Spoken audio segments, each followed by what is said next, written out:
Aquarius, May 20, 2009. Your cynical side is in charge today, which means you're going to be suspicious of people who act like saints. To you, these folks don't have altruistic motives. They are helping someone only with the goal of helping themselves in the end. But the big question is, are your suspicions correct? Resist the urge to warn others about this person being a wolf in sheep's clothing. You don't know for sure, and you could hurt their reputation. Alright, first and foremost, no one acted like a saint today. Of course I'm going to be suspicious of anyone who acts like a saint, especially if they're not. Why is this giving me stupid advice? What if I see a situation where someone clearly needs to be warned? Are there really people out there who live by this stuff? Aquarius, January 20 to February 18th. The sign of the water carrier is tradition-friendly, humanitarian, honest, loyal, and original. Today's Aquarius horoscope. Aquarius, January 20th to February 19th. General information. Aquarius is a fixed air sign ruled by the planet Uranus. Aquarius is a sign of brotherhood, and thus friendship and companionship are very important to Aquarian people. There is no snobbery in Aquarius people, and a dislike of hypocrisy of any kind.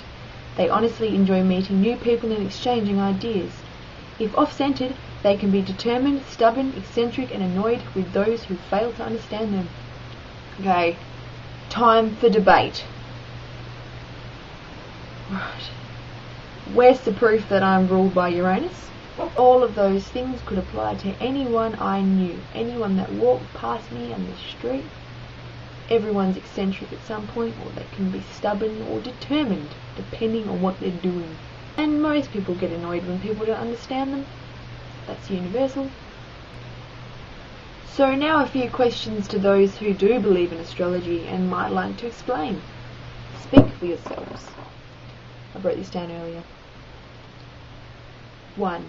How can your personality be in any way connected to where the stars and planets were within the unbounded universe and the time and date upon which you emerged from your mother's womb? When do you count it from? When you were supposed to be born? Or what if you were a couple days early, or if you were sucked out with forceps?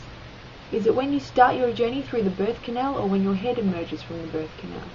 If astrology is based on 9 planets, how has it been affected by the fact that they've now found a 10th planet? In other words, 6 or so billion people affected by only 12 types of star constellations? Why don't identical twins have the same future? And if stars are lumps of fiery rock or gas with no free will, how can their situation affect anyone's life? So I'm going to propose a test. I'm going to read out a few attributes of star signs, and you should tell me which ones I'm reading about. You most likely won't know, considering they all sound the same. Okay. Which star sign is traditionally diplomatic, romantic, charming, and sociable? Which star sign is traditionally practical, ambitious, disciplined, and impatient? Well, so far I have all of those attributes. What about you? And which star sign is traditionally modest, meticulous, reliable, and practical? It's not my star sign, but I must say that I am modest. I remember doing an experiment once where I read the wrong star sign to a friend who agreed with everything the star sign said. It was funny when she realised it wasn't her star sign. When people ask me what star sign I am when I first meet them, I'll usually just say the wrong one, because then they go, oh yeah, I can see that in you. And a while later I'll just go, by the way, you were completely wrong.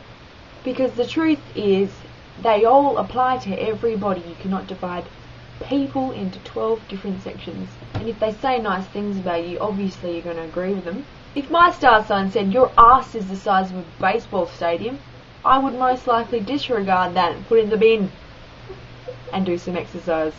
Libra, Scorpio, Aries. My life is about star signs. I am Madame Madrigal. Come into my tent of delight. But for the fee, $200.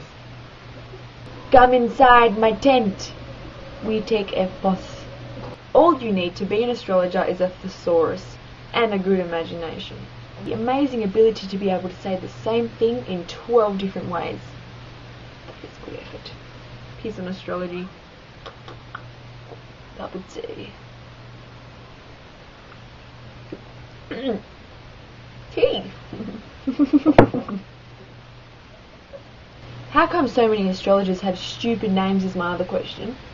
Persephone, I am Persephone, planet woman. Can we read your future? Aside from all the craziness, if you can prove to me that astrology is completely valid, please do. I will listen. I will not disregard what you say. Because after all, it's all about Uranus.